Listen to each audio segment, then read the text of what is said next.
యానం ప్రజలందరికీ నమస్కారం అండి. ఈరోజు అప్పుడే ఏప్రిల్ 9వ తారీఖు. ఇన్ని రోజులు మేము పడిన కష్టం, ప్రజల్ని కష్టపెట్టిన మల్లాడి కృష్ణారావు ఈ రోజుతో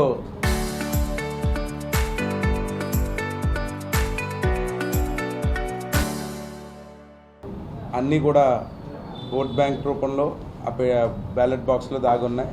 ప్రజలందరూ కూడా ఆల్రెడీ విజయాన్ని నిర్ణయించారు అని చెప్పి మేము అందరూ ఆశాభావం వ్యక్తం చేస్తున్నాం. అదేవిధంగా మాకు ప్రజలు ప్రతి చోట కూడా ఆ రోజు ప్రతి క్యాన్వర్సింగ్లో ఎలా అయితే మాకు ఆదరించారో, ఘన స్వాగతం ఇచ్చారో, ఈరోజు అది బ్యాలెట్ బాక్స్లో ప్రతి ఒక్కరు కూడా కాంగ్రెస్ పార్టీకి ఓటేసి గెలిపించే విధంగా ఓట్ బ్యాంక్ ఉందని చెప్పి మేము పూర్తిగా నమ్ముతున్నాం. ఆయన ఇప్పటికే మీటింగ్ పెట్టి గెలిచేస్తున్నాం ఇది అని చెప్పి రకరకాలుగా మాట్లాడారు. నేను ఈరోజు గెలుపోటముల గురించి ఆల్రెడీ మా కార్యకర్తల మీటింగ్లో మేము మాట్లాడుకోవడం జరిగింది. కానీ పాత్రికేయ మిత్రులుగా మీ అందరికీ కూడా చెప్పవలసింది ఏంటి అంటే, ఈరోజు మల్లాడి కృష్ణారావు నిజస్వరూపం ఏంటో కనబడింది అని నేను అనుకుంటున్నాను. ఎందుకంటే ఆఖరికి వాళ్ళ మనవరాలు మనవడి పేర్లు కూడా తీసి ఈరోజు 3,000 రూపాయలు పంచి, అదేవిధంగా బిర్యానీ, మందు అందరికంటే డబల్ రెట్లుగా ఆయన ఖర్చు పెట్టి అభిమానులని చెప్పో, కార్యకర్తలని చెప్పో, పేరు చెప్పో ఈరోజు ఆయన వ్యక్తిత్వాన్ని, క్యారెక్టర్ని, నైతికతని కూడా కోల్పోయిన పరిస్థితులు. ఇదే నేను 30 సంవత్సరాల నుంచి మల్లాడి కృష్ణారావు ఏంటో అని చూపిస్తూనే ఉన్నాను. ఇలా మిసాల వెంకన్న సాక్షిగా అని చెప్పి ఆయన నాగరాజు గారు ఇంటర్వ్యూలో కూడా మాట్లాడడం జరిగింది. మరి ఈరోజు ఏమైపోయింది సార్? 3 రోజులు క్యాన్వర్సింగ్కి వెళ్తానన్నారు పాండిచేరి. అదేవిధంగా మొత్తం వన్ సైడ్ ఎలక్షన్ అని చెప్పారు. ఈరోజు మళ్ళీ ఈ రకంగా మాట్లాడుతున్నారు. కేవలం ఇవన్నీ కూడా నేను ఆ రోజు పాత్రికేయ మిత్రులందరితో కూడా ఆయన గుండె గీయించుకుంటానంటే నేను సవాల్ విసరలేదు అని అంటున్నారు. సవాల్ విసరలేక కాదు సార్, కేవలం ఏంటంటే ఇంకెంతకంటే విసిరితే ఆయన్ని మానసికంగా క్షోభ పెట్టిన వాళ్ళు అవుతాం, ఇబ్బంది పెట్టిన వాళ్ళు అవుతాం అని చెప్పి ఆయన ఆ ఫేస్లో చూసే పరిస్థితులు మాకు వద్దని కోరుకుంటున్నాం. కాబట్టి ఎప్పుడు కూడా పెట్టే ఉద్దేశం లేదు. కాబట్టి ఈరోజు ప్రజలందరూ కూడా మంచి విజయాన్ని, ఆల్మోస్ట్ గత ఎలక్షన్లో 2021లో నాకు 655 మెజారిటీ రావడం జరిగింది. ఇప్పుడు దానికి 3-4 రెట్లు పైన వస్తుందని చెప్పి నేను పూర్తిగా అనాలిసిస్ చేసుకున్నాం. అదేవిధంగా పాండిచేరిలో కూడా పూర్తి కాంగ్రెస్ పార్టీ ఫామ్ చేయడం జరుగుతుంది. కాబట్టి మరి మా ప్రజలందరూ కోరుకున్నట్టు యానానికి మళ్ళీ పూర్వ వైభవం రాబోతుందని తెలియజేసుకుంటున్నాను. పోలింగ్ అయితే చాలా బాగా జరిగింది సార్. మరి ప్రజలు అది ఎంత బలంగా వచ్చి ఓట్లు వేశారంటే చాలా మంచి పోలింగ్ అంటే ఆల్మోస్ట్ 94% వరకు అయిపోయిందంటే చాలా బాగా అయినట్టు. ఎక్కడ కూడా ఎక్కడో అవుటర్ సైడ్ ఉన్న వాళ్ళు కొంతమంది రాలేకపోయారు. అవి కూడా రిగ్గింగ్ చేద్దామని లాస్ట్ హాఫ్ అన్ అవర్లో ఫుల్గా ప్రయత్నించారు. అన్నీ కూడా ప్రతి మా బూత్ ఏజెంట్ కూడా మేము సగం తీసుకోవాలంటే వాళ్ళు సగం వేసుకోవాలంట. అటువంటి పరిస్థితి వచ్చినప్పుడు ఖచ్చితంగా ఆపేయడం జరిగింది. ఎక్కడా కూడా మాకు ప్రజలు ఇచ్చిన ఓటే కావాలనుకున్నాం తప్ప ఎటువంటి దొంగోట్లతోని ఇంకోట్లతోని మాకు పని లేదు. అటువంటి ఆఖరికి ఎక్కడ ప్రతి బూత్లో కూడా వేరే ఊర్ల నుంచి తీసుకొచ్చి వ్యక్తిత్వం అలా అన్నీ ఎలా చేయగలరో ఈ ఎలక్షన్ అన్ని రకాల వేషాలు ఆయన వేశారు. ఇప్పుడు మటుకు మే 4వ తారీఖున పూర్తిగా విజయం మాకు లభిస్తుంది. అదేవిధంగా ఇది మా విజయం కాదు, ప్రజా విజయం అని చెప్పి తెలియజేసుకుంటున్నాం. ఆయన మరి దానికి మీరన్నట్టు ఇప్పుడు ఆ సవాల్కి ఆయన రెడీ ఏమో మరి మీరు ఒకసారి అడిగితే చాలా బాగుంటుంది. ఎందుకంటే యానం ప్రజలు ఆయన్ని గుండెలో ఏం చూద్దామని అనుకోవట్లేదండి. ఖచ్చితంగా రిటైర్మెంట్ తీసుకుంటే బాగుంటుందని నేను గతంగా ముందులోనే చెప్పాను. ఆ రిటైర్మెంట్ ఎలా ఉండాలి అంటే చాలా మంచిగా ఉండాలి. కానీ ఆయన ఆ పరిస్థితులన్నీ కోల్పోయి ఈరోజు రాజకీయం, పదవి కోసం ఆఖరికి ఇంట్లో కుటుంబీకులు వరకు కూడా వెళ్ళిపోయాడంటే నాగిల్లాడు. పోను రాజకీయం అనుకున్నాను, ఇలాగే ఉంటుందేమో రాజకీయం అని. నా భార్యని, నన్ను, నా బిడ్డని, మా చనిపోయిన నా తండ్రిని అనిపించాడు అక్కడ కూర్చోబెట్టి. నా కుటుంబంలో ఆఖరికి మా చిన్నాన్న, పెద్దనాన్న, తాత, ముత్తాత ఇంకితనికి గ్యాప్ లేదు. కానీ ఈరోజు ఎంత నైతికతకి విలువలు కోల్పోయిన వ్యక్తి అంటే, అతని చిన్న పిల్లలు, మనవరాలు, మనవడు అంటే ఎలాగైనా అసలు ఆలోచన ఎలా వస్తుందో కూడా నాకు అర్థం కాల. నేనైనా రాజకీయంగా ఒక ఎవరైనా ఇంకోటి మాట్లాడదలుచుకుంటారు, కానీ మరి ఎంత మూర్ఖత్వంతో ఎంత విధి విధానాలతో ఉండదు. మేబీ పాత్రికేయ మిత్రులందరికీ కూడా పెద్ద పెద్ద రాజకీయ నాయకులందరినీ చూసి ఇది అలవాటైపోయిన స్థితి అయి ఉండొచ్చు. కానీ యానంలో నేను నీతిగానే బ్రతికాను, నీతితోనే బ్రతికాను, నీతితోనే ఉన్నాను 30 ఏళ్ళ నుంచి. నేను ఒక హానెస్ట్ ఫాదర్, గాడ్ ఫాదర్ లాగా, పెద్ద గురువు గారిలాగా ఆయన చెప్పుకోవడం జరిగింది. కానీ అటువంటి పరిస్థితులన్నీ కూడా మే 4వ తారీఖు కూడా మీరు జాగ్రత్తగా ఉండాలి, మీ హెల్త్ బాగుండాలని మరొకసారి తెలియజేసుకుంటున్నాను. మీకు ఏం ఇబ్బంది రాకూడదు. ఇవన్నీ చూసి ఈరోజు ప్రజలందరినీ కూడా మీరు ఏదో మళ్ళీ కాన్ఫిడెన్స్ నింపి మళ్ళీ బొసలు కొట్టి మళ్ళీ గ్యాస్ కొట్టేసినంత మాత్రాన మీకు వెళ్ళిపోయేమవదు. కాబట్టి మీరు ఏం గుండె గీయించుకోక్కర్లేదు. మళ్ళీ చెప్తున్నాను, ముందు కూడా లేదు, తర్వాత కూడా లేదు, ఒకటే మాట స్టిక్ ఆన్ అయి ఉన్నాను. కాబట్టి మీరు రిటైర్మెంట్ తీసుకుని మీరు కోరుకున్నట్టుగా పాత్రికేయ మిత్రుల ముందు మీ కుటుంబంలో మీ వైఫ్ గారితో, అదేవిధంగా ఆ పరమేశ్వరుడిని, దేవుళ్ళందరినీ కూడా ఆ చంటి బిడ్డలకు కూడా చాలా మంచి ఆరోగ్యం ఉండాలి, మంచి జీవితం ఉండాలని కోరుకుంటూ, ఇట్లాంటి పాపాత్ముడు అలాంటి మాటలు మాట్లాడినా వాళ్ళందరికీ ఏ ఇబ్బంది రాకుండా ఉండాలని చెప్పి మనస్ఫూర్తిగా కోరుకుంటున్నాను. మరి ఇక్కడ 40 మందిని తీసుకెళ్ళి అక్కడ కూర్చోబెట్టినప్పుడు మీరు వెళ్ళి ప్రశ్న అడిగారా సార్? అడిగారు కదా సార్. 40 మంది వ్యక్తులను అక్కడ కూర్చోబెట్టినప్పుడు మీరు ప్రెస్ మీట్ ఎదురుకుండా పెట్టారు, అప్పుడు అడిగారా సార్? అందుకే నేను ఎందుకు చెప్తున్నానంటే, ఈయన ఏం చేస్తున్నాడు, రాజకీయాన్ని ఎప్పుడు కూడా మా నాన్నగారి టైంలో ఈయన స్పై స్టైల్లాగా పెట్టాడండి మా ఇంట్లో. మా నాన్నగారు చనిపోయే ముందు, ఎలక్షన్ ముందు అలాంటివి చేశాడు. ఇప్పుడు నేనే స్పై పెట్టలేదు, అతను నా మనిషే, అతను అక్కడికి వెళ్ళాడు, నా మనిషే, ఆయన దగ్గరికి వెళ్ళిపోయాడు అనుకున్నాడు. బాగా ఎక్కువ నమ్మాడు పాపం, అంతే, అంతకు మించి ఏమీ లేదు.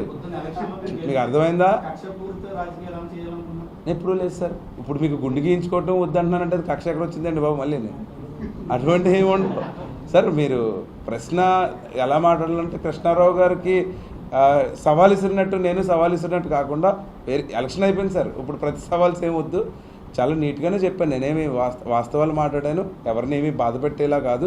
ఎందుకంటే మళ్ళీ దీనికి కౌంటర్ నేను మళ్ళీ ఎల్లుండి పెట్టాలి, అది నాకు ఇష్టం లేక చెప్తున్నాను అంతే. అంతమించి తప్పుగా అనుకోండి. ఏం చెప్పినా pre poles code of conduct ఉన్నప్పుడు తప్పే, అయినప్పటికీ కూడా మొన్న వచ్చిన దానికి 2-3 రెట్లు అన్నా. నేను అంతకుమించి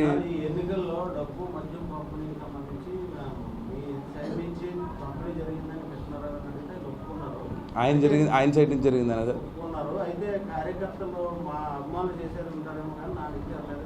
ఇది ఎలా ఉంటుందంటే సార్, నేను ఏమన్నా అంటే ఇప్పుడు సామెతలు చెప్పినా కూడా చాలా బాగోదు, చిన్న వయసులో ఉన్నాను, నన్ను అర్థం చేసుకోండి. ఆయన అంతటా ఒకరోజు రాలేదు సార్, ఒకరోజు అవ్వలేదు చెప్పి 2 రోజులు అవ్వలేదు. ఈరోజు మళ్ళీ నేను ఒప్పుకుంటున్నాను అంటే ఒక రోజులో పంచారా సార్? వారం రోజుల నుంచి ముందు నుంచి పంచిపెడితే అవుతుందా అంటే నాకు తెలియదు. మరి జస్ట్ 1 డేలో ఆయనకి అంత టాలెంట్ ఉందంటే మరి నేనేమన్నా కలియుగ దైవం అని చెప్పుకుంటూ ఉంటారా? అంత ఇవన్నీ మీరే చూసారు అక్కడ ఎంత పెద్ద టీమో. ఇలా మీరు వెళ్తుంటే ఇలా జిప్పేసి ఇలా ఒక క్రేన్ వీడియో చేసినట్టు సోషల్ మీడియా టీము అవన్నీ నేను డైలీ చూస్తున్నాను. నేను ఎవరు ఇంటర్వ్యూ చేస్తున్నారు, ఎవరేం మాట్లాడుతున్నారు, మీరు అక్కడి నుంచి ఇక్కడికి వచ్చే లోపల మీరు ఏ ప్రశ్నలు అడిగారో కూడా నేను చెప్తాను. కాకపోతే అది రాజకీయ విధానానికి కాదు సార్. ఏంటి అంటే ఎక్కడో ఒక ట్రిగర్ పాయింట్స్ తీసుకుని ఒక కులాన్నో, ఒక మతాన్నో, ఒక వర్గాన్నో ఈయన రెచ్చగొట్టి కొత్త ప్లాన్స్ చేస్తూ ఉంటాడు. ఈయన అలవాటు అయిపోయింది కదా బాగా. వాటిల్ని సరిదిద్దడానికి ప్రజలకు అది పూర్తిగా బయటపెట్టడానికి తప్ప నేను అక్కడ స్పైగా పెట్టాల్సిన పని నాకు అవసరం లేదండి. అటువంటి పరిస్థితులు నాకేం కర్మ. నా కార్యకర్తల్ని, నా వ్యక్తుల్ని ఆయన చాలా బట్టిగా నమ్మేసి అది చెప్పేసి వెళ్ళి తీసుకెళ్తే నా కార్యకర్త, నా అభిమాని 30 ఏళ్ళ నుంచి చూశాడు సార్. అతను 30 ఏళ్ళ నుంచి, 5 ఏళ్ళు నేనేంటో తెలుసు. కానీ అక్కడుండి మంచి ఎవరో, నిజమైన వ్యక్తి ఎవరో అనేది అతను తెలుసుకున్నాడు. కాబట్టి అన్నా నేను ఇక్కడే ఉండి పని చేస్తానని చెప్పిన వాళ్ళు 5-10 మంది ఉన్నారు అక్కడ.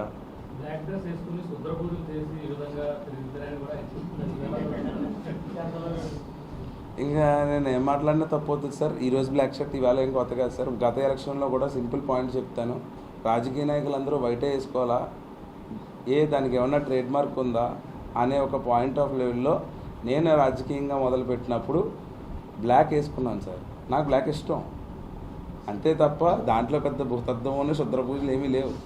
ఏమండి అది ఏంటి అంటే రాజకీయ నాయకుడు తెలిపేసుకుంటేనే రాజకీయ నాయకుడు అవ్వక్కర్లేదు, రంగుతో రాజకీయ నాయకుడు కాదు కదా సార్. సో అలా ట్రై చేశాను సార్. ఆ సిస్టమ్ని, ఆ థాట్ని మార్చాలి కదా. తెలుపు వల్లే రాజకీయ నాయకుడు అని గుర్తింపబడకూడదు కదా. మనిషి ఎలాగున్నా బట్టలు వేషధారణ వల్ల అది ఇదవ్వకూడదని చెప్పి ఆ రోజు నలుపుతో ప్రయత్నించాను. ఈరోజు అది నలుపుతోనే కొనసాగుతున్నాను.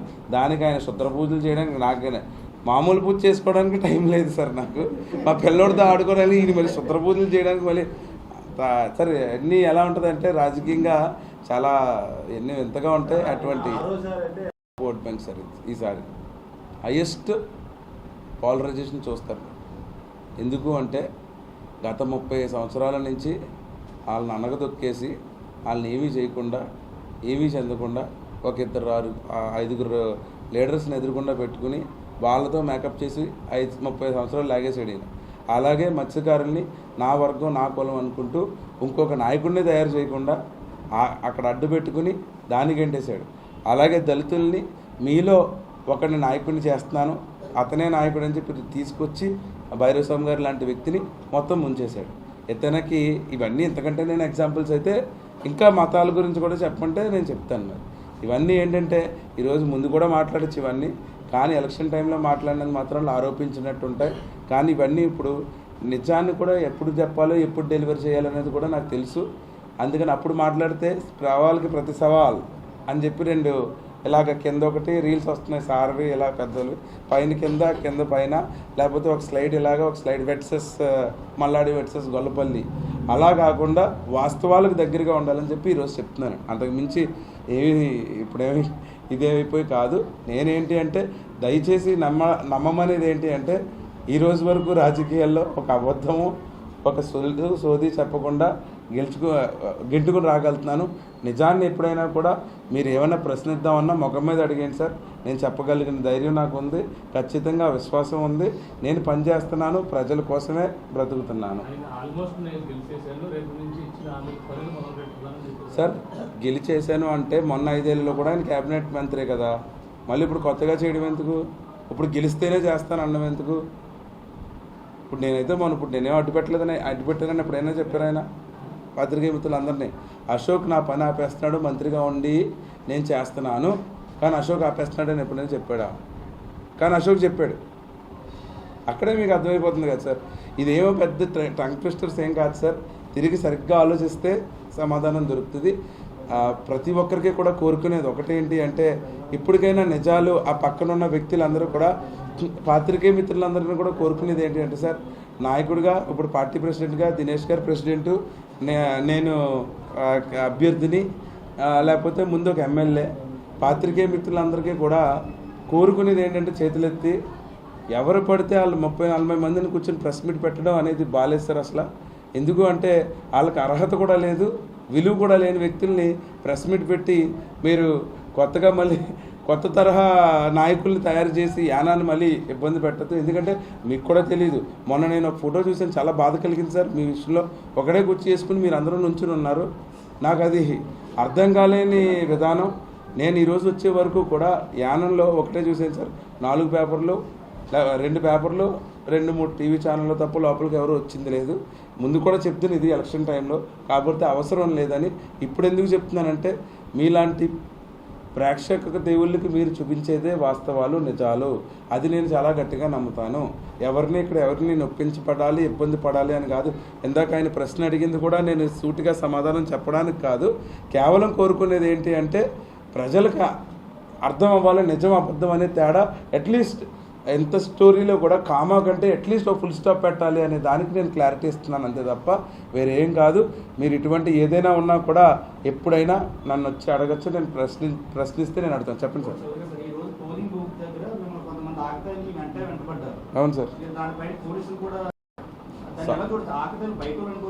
బయట వాళ్ళు సార్ మొత్తం ప్లాన్డ్ ఇది ఇంటెలిజెన్స్ రిపోర్ట్ కూడా ఉంది. ముందు నాకు సెక్యూరిటీ ఇస్తానని వచ్చారు.